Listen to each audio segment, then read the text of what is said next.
This is a reading from Mark chapter 15, verses 33 to 41, introducing Mary Magdalene. At noon, the sky became extremely dark. The darkness lasted 3 hours.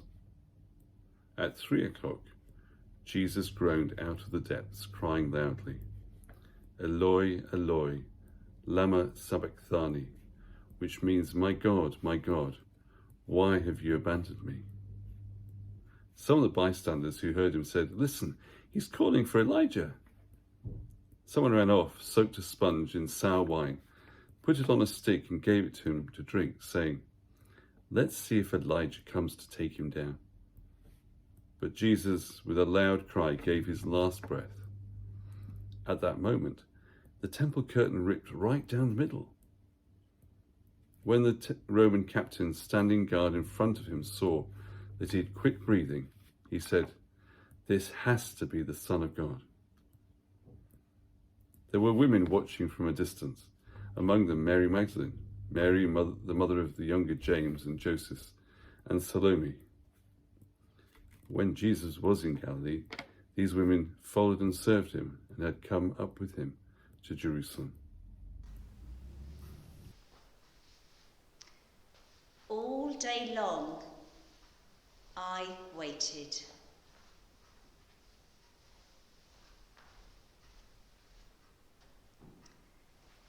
The sun made its slow course across the sky,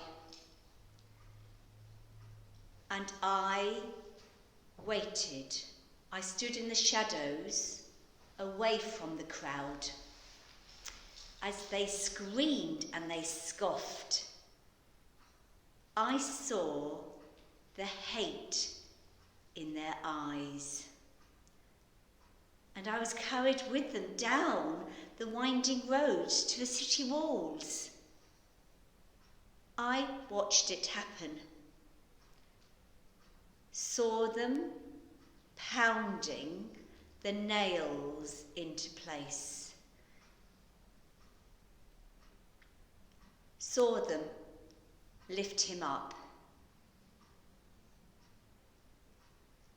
and all the while there was screaming in my ears, people shouting abuse, people joking, everyone wound up.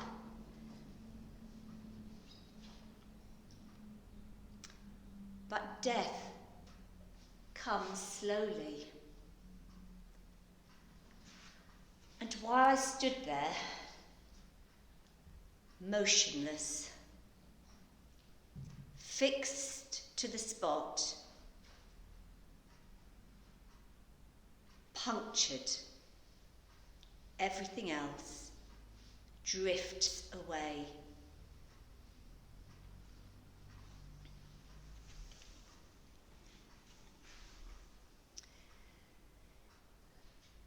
He isn't saying anything anymore. There's no magic, no fireworks, just the sun turning into sky, the suffocating heat, and his life turning to an end, like when you wind a piece of catgut round your finger, round and round, pulling it tighter, until it just snaps. That is what was happening to him, and I couldn't stop it. I just waited and watched.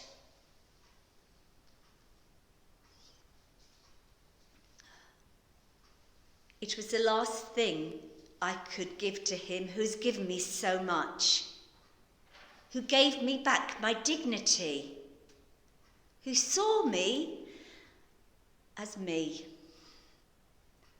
who healed me, not so much by flashy power, but by affirmation, by love. He made me a person again. He saw what I could be. He lifted me up.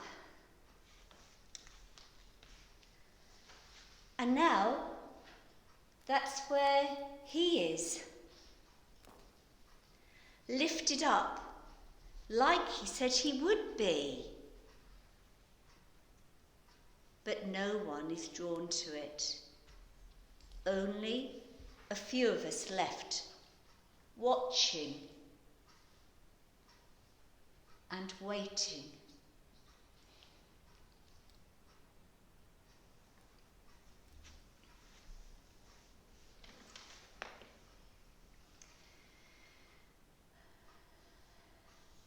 When they hammered in the nails,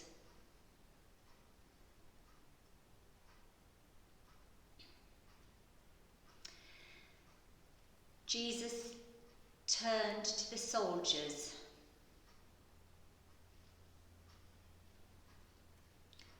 who were doing it and said, "I forgive you."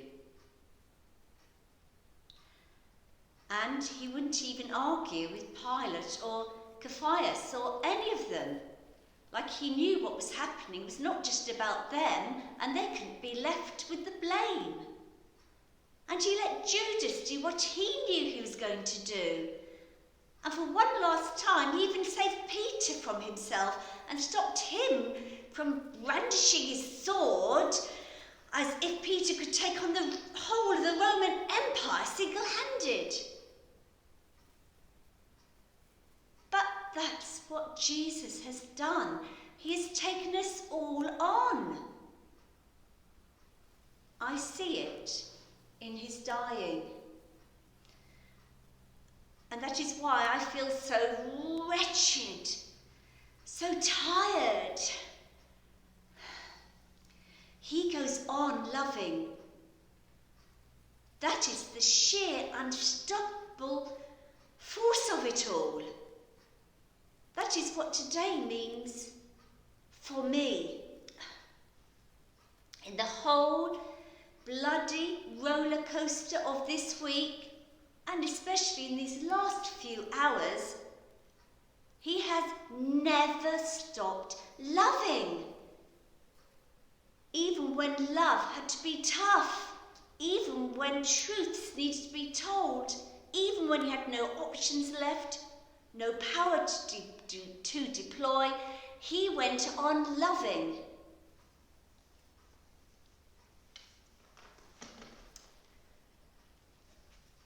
And that's why everybody has fled. His love was so enormous,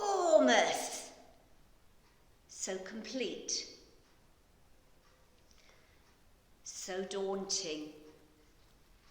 It cast shadow even longer and deeper than the sun itself. His light is that bright. And I just needed to go on looking at it until it set. Until our hate, our greed, our envy, our spite had been snuffed out. In the end, there was only the murmuring.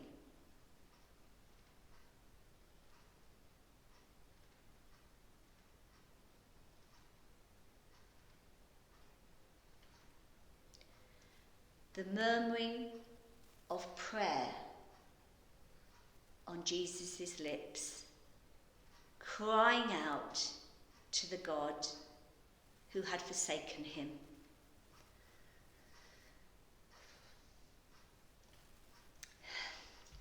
Everybody will be looking for someone to blame for this stupid waste of life, this assault on love, this killing of the man who showed me humility, showed me God. In a way, I'd never known God before. Everyone will be queuing up behind Pilate to wash their hands. But I know who is to blame. I know it. and at the same time I'm liberated by it.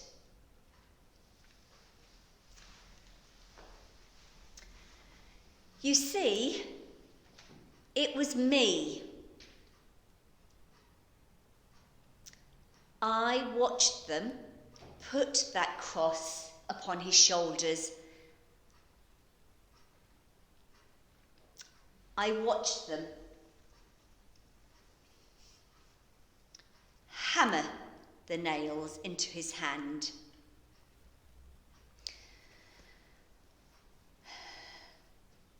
And it was like I was doing it. I had the nails in my hands. I was holding them between my fingers and bringing that hammer down. You see, it was my stupidity, my pride, my envy, my spite that just got in the way, that got it wrong, that put him there. Each one a nail hammered home.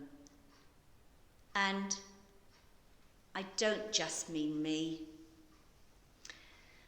but all the me's that make up a crowd, that make up a world. But I can only take responsibility for my part of it. That is why I am still waiting. We didn't know what to do with a love like this, so we destroyed it. But as I look at him on that cross, I was at the same time convicted and at the same time released.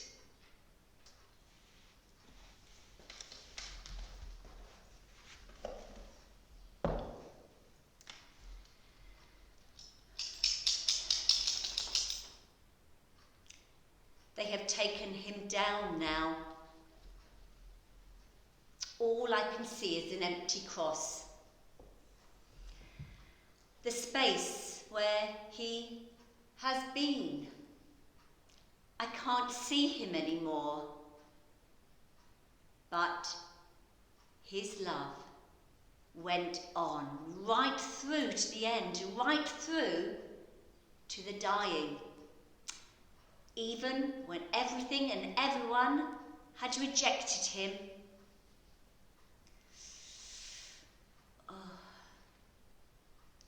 And he was alone in that last struggles of expiring life. There was love. And I don't know where that will lead for me or what good it will do. But I see it now. It was for my sins that he hung and suffered there. And somehow, by the tenacity of his loving, I am free to love again.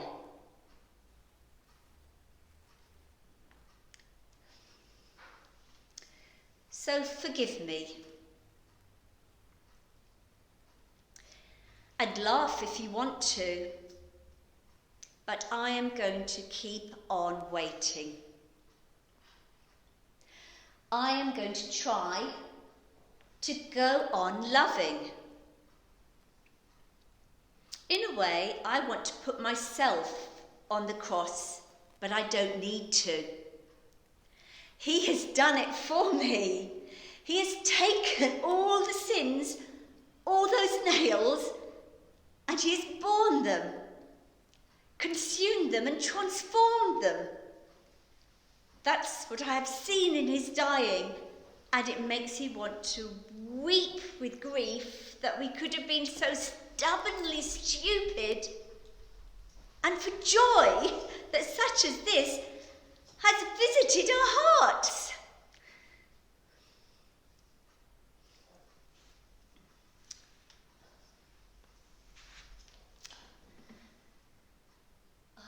Now they are burying him, and soon the sun will set, and today will be over. It's cooler now. Oh, the world is a little bit darker. Tomorrow, the Sabbath. But I haven't finished here. I will wait. And when the Sabbath is done, pay my respects, do my duty, offer my thanks. I will anoint him again, his body for its death. So please, don't point the finger anymore, but wait with me. Imagine the nail in your hands. Receive the astonishing gift of tenacious love, all poured out in his dying.